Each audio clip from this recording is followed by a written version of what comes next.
Humor and healing.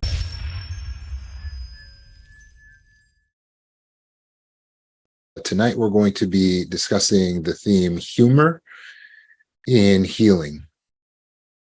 So I have a deep, intimate relationship with humor because in my childhood, I decided that humor would play a very important role in my life. And I was very inspired by the actor Jaleel White, who played Steve Urkel in the comedy series that debuted in 1989 called Family Matters. And at the time, I was 5 years old, and I saw Steve Urkel come on screen, and the audience just started clapping and laughing. And I said, that's it. That's what I want to be, a nerd. So I asked my mom for a big pair of nerd glasses. And at the time, I hadn't even been prescribed the glasses yet. And she said, son, why would you want to be a nerd? Why would you want to be like Steve Urkel? But what I didn't have the articulation for at that time is it wasn't that I wanted to be an annoying neighbor nerd like Steve Urkel. It was actually that I wanted to be funny like Steve Urkel.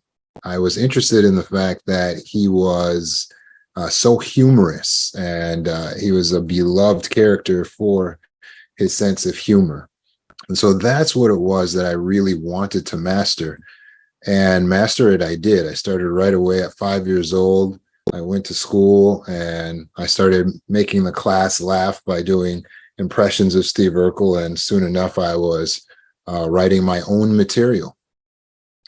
And so from that age right there at 5 years old, I cemented my position as the class clown.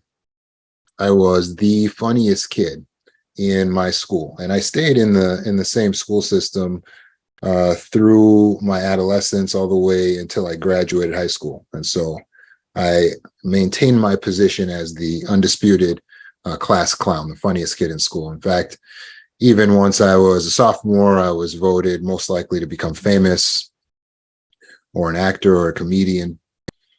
But there's something I really loved about humor. It was very powerful.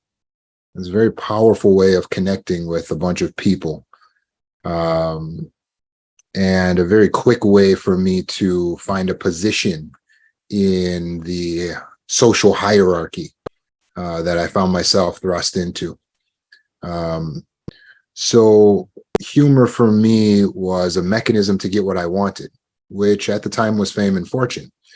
And I apologize that my motives were not as noble when I was 6, 7, 8, 9, 10, 11 years old. But now I see humor as being one of the greatest gifts that I've acquired through studying it and mastering humor. It is a tool for healing. It is a tool of resilience. Humor is, by definition, a way of presenting or viewing something so that it induces laughter or it is amusing. Humor is a way of presenting or viewing something so that you find it amusing. And so if it produces laughter in a person, that laughter in itself can be healing, can't it? The humor is healing because the humor is changing your perspective on something. The laughter is healing because of what laughter does to the body in a physical way. Laughter, by definition, is an involuntary convulsion that occurs when the brain identifies something as being humorous. So I went on a deep dive in high school to try to define humor, and I was doing research and a paper on it, and one of my friends presented her perspective. She said that humor has to have the two components of being relatable and unexpected. And interestingly, most tragedies are also unexpected, unpredictable, and relatable. So, how do we start viewing tragedy or trauma from the lens of humor? Now, of course, that wouldn't always be appropriate, right? We wouldn't just hear someone tell us a sad story and just start laughing at them for their pain. But at the same time, every comedian acknowledges that their trauma or the tragedy is the key to their being humorous or their being funny. Now, we're not short as survivors on trauma and tragedy, right? So, could it help us in our healing process to learn to be humorous, to develop a keen sense of humor, and to laugh more? Some trauma survivors, unfortunately, have reported laughing less after their trauma. Michelle said she used to be the person who would always be laughing. She couldn't even tell you a whole story because she'd be too busy laughing to get the whole story out. But after the tragedy, the trauma that she experienced in her life, soon that was squashed out and she was no longer a laughing person. Sometimes because the trauma is so intense, it can change our view, our perspective of the world. And we can become bitter, feeling no longer naive. We don't view the world from a positive perspective. And so humor can really take a back seat. When we are in trauma mind, which is fight, flight, freeze, then we're not thinking about how things are funny at all, right? Because we don't see humor as being necessary for survival. Humor is a luxury that people get to have when everything is good, right? And so some of us have actually extinguished our own humor or extinguished our ability to laugh like we used to. Try to identify in yourself if there may be a distinguishing of your humor. For others, they still have a sense of humor. And most survivors I talk to do have a keen sense of humor. In fact, they're quite funny, but they may have a disconnect between what they're experiencing and their sense of humor. So now there's a disconnect between what they've experienced, their trauma, and their sense of humor. So then they have an inability to apply this humor that they have to their own situation. So we want to bridge that disconnect tonight and help ourselves to really allow our humor to overtake our trauma mind. Because when we're in our humorous mindset, we're not in the amygdala, we're operating in the cerebral cortex. And that allows us to see things from different angles. And so any comedian will tell you that perspective is key to humor. So let's develop our sense of humor for a moment, right? Perspective is key. Perspective is key in humor, but is also key in healing trauma, isn't it? If you've worked with a trauma specialist that was trained by me and you had anxiety or depression, they helped you through a role play to see a different side of the situation that was inducing and feeding your anxiety. So you changed perspectives. If you've done the JOT method, J-O-T, which you can find on my YouTube for healing trauma, for healing anxiety and depression or rumination, the JOT method helps you in the last step to now switch the perspective that you've been holding on whatever it is that is causing and inducing that anxiety or that depression. So perspective switching is key in order for us to heal and to see things from different angles. It's also an exercise of our intelligence. So how do you think you're doing with your perspective on matters? It's not uncommon that a survivor may talk to me about things going on in their life, but from my perspective, all I hear is positive things. I just got promoted, and therefore I'm anxious. But why are you feeling negative about something positive? I just got accepted into Harvard, and now I'm depressed. Why are you feeling negative about something positive? Well, this comes down to, again, perspective. It's perspective. It's because at this time they are looking at that situation from a negative standpoint. They're saying to themselves, well, I didn't want to go to Harvard. I wanted to go to Yale. They're saying to themselves, well, if I get a promotion, I'm going to be asked to do even more things, and I'm already overwhelmed, and I don't know how to regulate my emotions, or I don't know how to be assertive and say no. And so they're seeing things from that perspective. And so they may even be surprised to see me taking a humorous angle, or to even laugh as they're talking to me. And as I explain to them my perspective, well, a job promotion is what you want, isn't it? Because one of your stressors in life is money. And then they can eventually start to see the irony of being sad about what they've actually been working for. Or most people would be so happy to be accepted into an Ivy League school, and yet this is something that you're finding to be upsetting. And so humor can play a role in the healing process for individuals, but we need to learn to switch the perspective.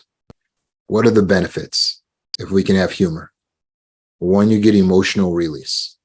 Humor provides an outlet for expressing and releasing emotions that are associated with trauma.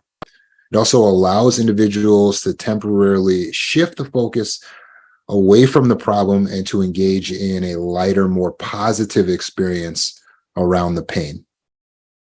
So the emotional release that we get from humor is a huge part of why we want to develop our humor capabilities, our sense of humor. We need to develop our sense of humor. It's a coping mechanism. It is true that many comedians became comedians because in their trauma, they learned to be funny as a way to cope with their childhood trauma, as a way to cope with the pain. But humor can help us to deal with challenges and triggers that arise from trauma. And when you have a sense of humor, it gives a person a sense of control, like there's something they have power over. And so you see an epidemic, a lot of kids, when they get in a car accident, they'll flip out their phone and they'll make a TikTok video. And they understand the irony in this. They understand the humor of it. But that's really the point. Is they're saying, I'm going to take this moment right now and I'm going to do what I do have power to do, because I am upside down in my car right now waiting for emergency services, but I'm going to turn this into a viral moment.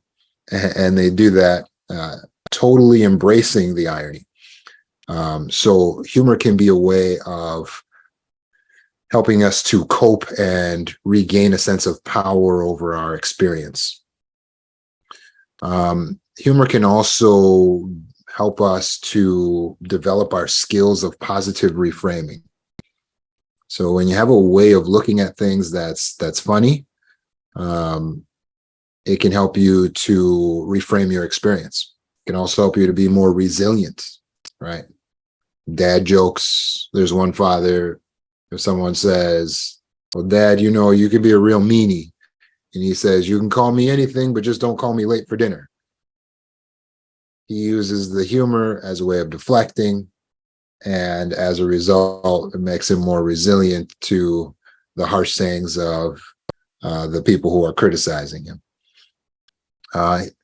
Comedy and humor can help to foster connection and social support. Nothing can really make the room feel connected, like everyone laughing at pain together. And so we've certainly had our share of trauma collectively or individually that is relatable. And when we talk about it from a humorous perspective, there's a camaraderie that develops from people who are going through the same thing. Humor can help us to reduce stress. Laughter helps us to reduce stress levels. And laughter in itself has a variety of benefits, such as triggering the release of endorphins, promoting relaxation. Endorphins are the natural feel-good chemical of the body. So that helps us to reduce stress, and it produces in the body the same response as physical exercise. Laughter helps us to improve our mood. gives us an elevated sense of happiness and well-being, helps us combat feelings of depression and anxiety and sadness. There's physical health benefits, such as laughter can help to boost the immune system. Laughter helps to increase pain tolerance. Laughter helps to improve cardiovascular health.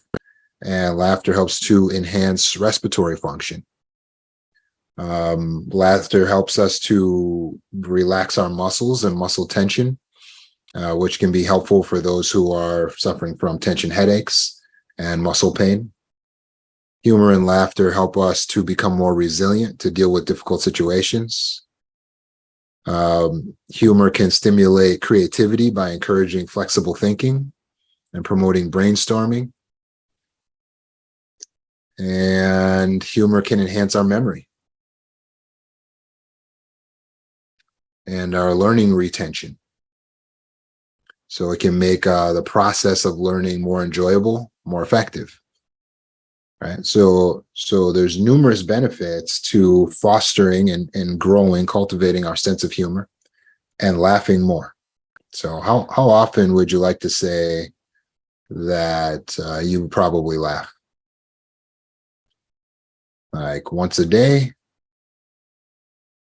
Once a week? How often do you laugh? So ideally, you want to be laughing on a regular basis. So you want to make it a normal part of your life to be able to laugh. Do you think you could do that?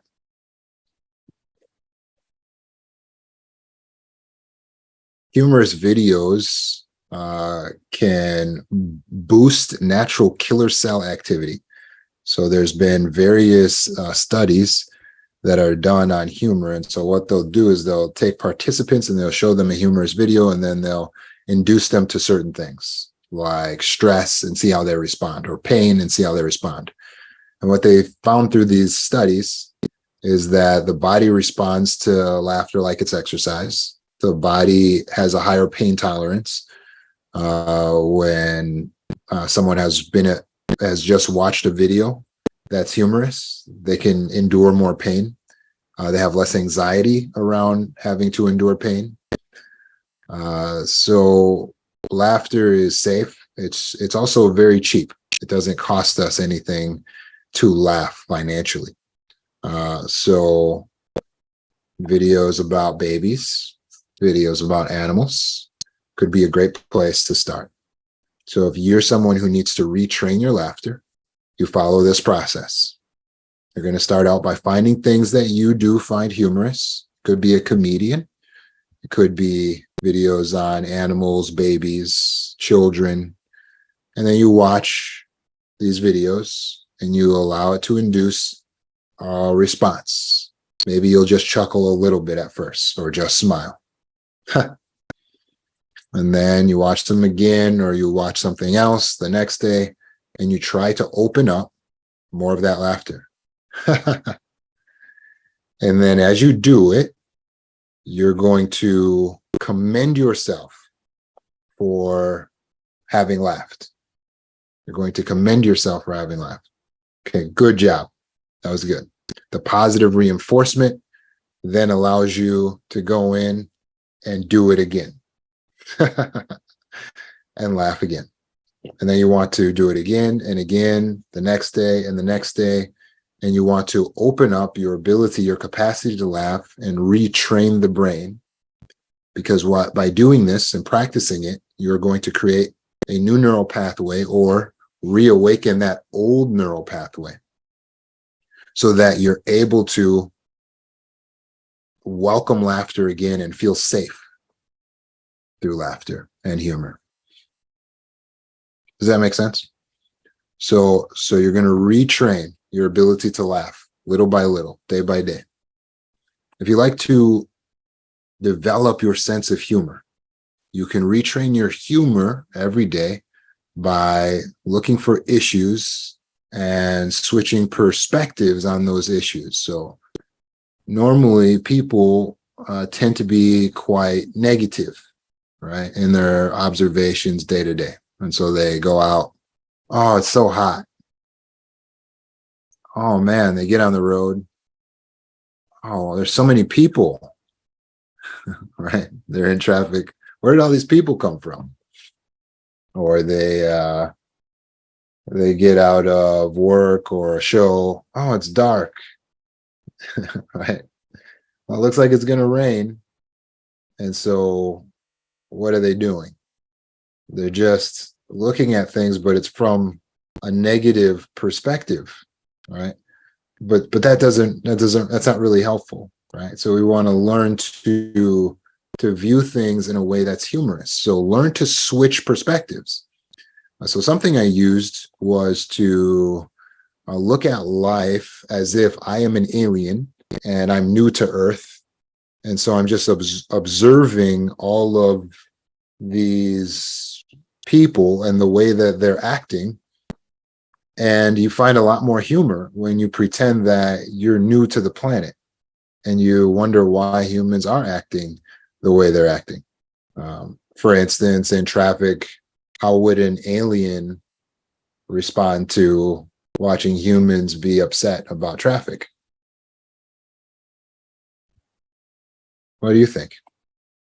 Let's practice switching our perspective.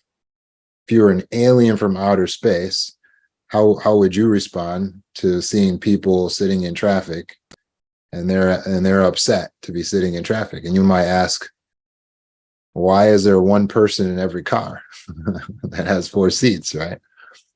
You can already see the humor starting to develop. So why don't you guys share cars?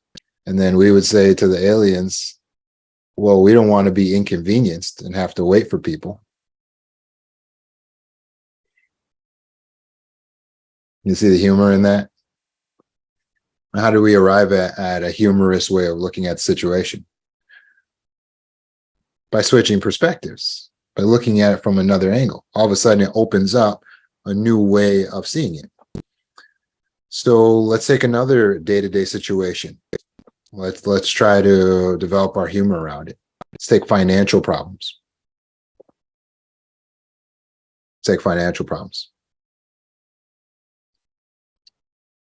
So you can't pay your bills, can't pay your tickets, and then you get in trouble, right, for not being able to pay things. It's almost like it's illegal to be poor, right? And so the less money you have, the more limited you are. And so I was going through this when I was very young. I was married at 21. So we were about year 1 in marriage. And my wife always would tell this story that she said made her laugh. It was very funny. And we were just having all these financial issues. And it was like I couldn't go to the left, I couldn't go to the right because we just didn't have enough money to really have a lot of options. And we were in the bedroom and I just collapsed down on the bed. And my wife looked at me and she said, "What's wrong?" And I said, "I was too poor to stand." And for whatever reason, she found that hilarious. But it's an example of dealing with the traumatic situation with a sense of humor. What about if someone steals something from you, right? When we're in victim mentality, trauma mindset, it's woe is me, someone has stolen something from me, they took, why does this always happen to me? Why do the bad things always happen to me, right? But what if we look at it with a sense of humor?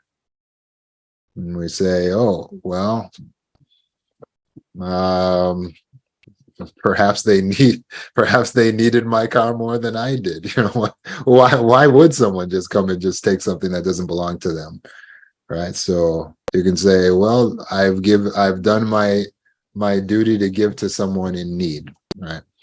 So you can look at things and ask yourself, okay, how can I approach life and approach scenarios with a sense of humor? How can I make a joke out of what's actually happening to me? I think if you're a person who's gotten to know me in person, you will notice I laugh a lot. I laugh a lot.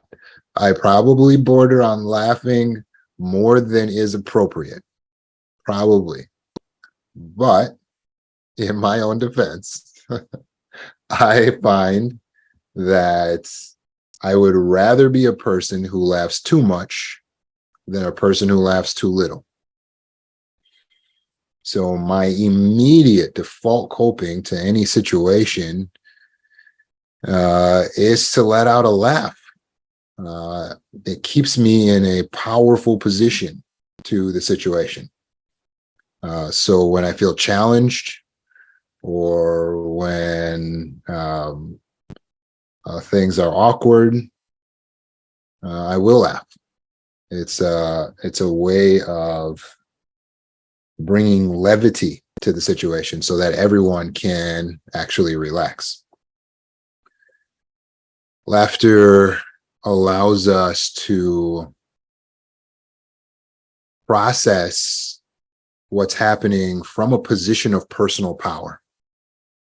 So you'll notice, like the valiant hero in the movie, he will laugh in the face of danger, right? That very concept means that he apparently is not too challenged by whatever the danger is. He's not feeling less than. He still is so powerful, and that's why we look up to him as the valiant hero. He laughs in the face of danger.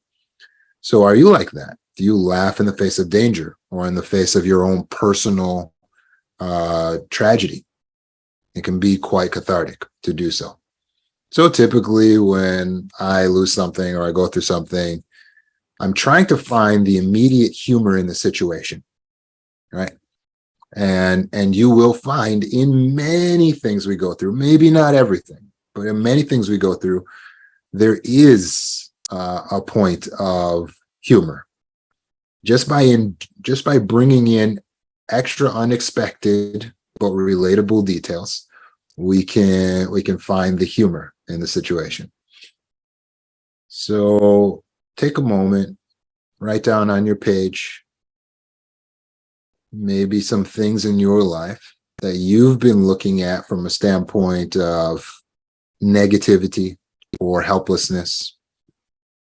And let's look at if there's a way that we can view it in a humorous way, or if we were telling the story to a friend, we could tell the story in a humorous way.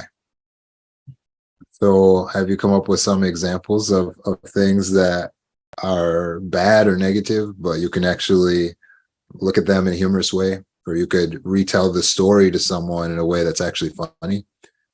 What you'll find is that about 80% of negative things can be retold in a way that's funny if you have a good sense of humor. It is a skill that must be developed. And so quickly for me, if I do like a storytelling event, it very quickly becomes a funny storytelling event, because just by virtue of me telling the story, I'm going to find humorous aspects as I'm speaking about it, and it becomes humorous. People really love to relate. So even though it was a story that should have been sad or it was a tragedy, there is a little bit of humor in almost anything. So I encourage you to look for the humor in every situation, even apply it to some of your personal tragedies and your personal traumas. Look for ways that you could talk about it with yourself, or you would be able to tell it to someone else from a humorous perspective. Try to find a way that you could change your perspective by viewing it like you were a foreigner or an alien from outer space even. And as a result, you will see that your life is like a movie or like a comedy sketch, and it starts making more things funny. So then the next time you lose your keys, so you get locked out, or something happens to you, you'll see it as humorous. And I'm going to be honest, I was just locked out of my house yesterday, and that's kind of why I go to that as a go-to scenario. And if I tell the story, although it was extremely stressful at the time, I'm sure I'll find some humor in the story. Watch, I'll tell it right now. So yesterday, I had a big trip planned with my friends, but it was very important that I needed to be there to pick them up for the carpool on time. And so I was packing my car, and when I decided to bring things down to my car, I decided for some reason not to bring my keys or my cell phone with me. And I live in an apartment building with no doorman. So I promptly went outside with my stuff, put it in my car, and then realized I have no way to get back into my apartment building. So without my phone or the keys, I was really in a pickle here. I had the ability to get into my car, which was unlocked, but I didn't have the ability to get back into my house. If I can't get into my house, then I can't get the rest of the stuff I need for the trip. And now the clock is ticking. So at the moment, this was not funny to me. At the moment, I was in a stressful situation. So I was applying all of my own techniques and like breathing. Okay, let's do my breathing exercises. And I tried to stay in my logical mind and strategize. And so I came up with the brilliant plan of trying random codes on the door thing to see if I could get the door to open. When that didn't work, I tried calling the doorman. The maintenance person. Of course, they didn't answer. The front office wouldn't answer. I was calling them from this keypad that's on the building. And so then I came up with the idea that I would actually climb into my apartment. There's a humorous aspect right there because I am Black and I am in a predominantly white neighborhood, and there are tons of people walking their dogs and strolling their babies up and down the sidewalk, and it's going to look mighty suspicious if I try to climb into my window. But I did try it anyway, but because I live on the second floor, I was not able to scale the building. So I eventually resorted to calling in the keypad every single neighbor, all of which I have never met, until I found someone who would answer and come out and come get me. And I went down, and then finally I got the neighbor, and I probably shouldn't say this too loud because she does live directly downstairs, but I got the neighbor who lives downstairs. And she came to the door, and she was a little suspicious, rightly so. Like, I don't know if I should just let you into this building. And I wanted to explain to her that I definitely was her neighbor, and I knew that I could prove it by pointing out that her and her boyfriend argue really loud and they have screaming matches. But I opted out of sharing that detail with her. So I just said, "Oh, you and your boyfriend live downstairs." And then she said, "Yeah," she let me in, but she said I had to prove that this was my place by going up and finding the keys and showing them to her. So then I did that, and everything was fine. And then I was still late, but I made it anyway to the appointment I needed to go to. So as you can see, as I tell the story, there's all these humorous aspects, but when I was going through it, it wasn't funny at all, right? And so for many of the things that we're looking at from this negative perspective, we can find humor in these things. So retell these stories as if you're sharing them with a friend. And when you're going through it, pretend you have an audience that's watching, and pretend your life is a sitcom. And you will find it's an amazing coping mechanism that allows you to be resilient. Eventually, I will disclose, I stopped being a clown after I graduated from school. I didn't want to be known anymore as a person who was funny, because then everyone just walks up to you and always just wants you to make them laugh. And I wanted to be recognized for what the real gift was, which is the intelligence that I had behind the sense of humor.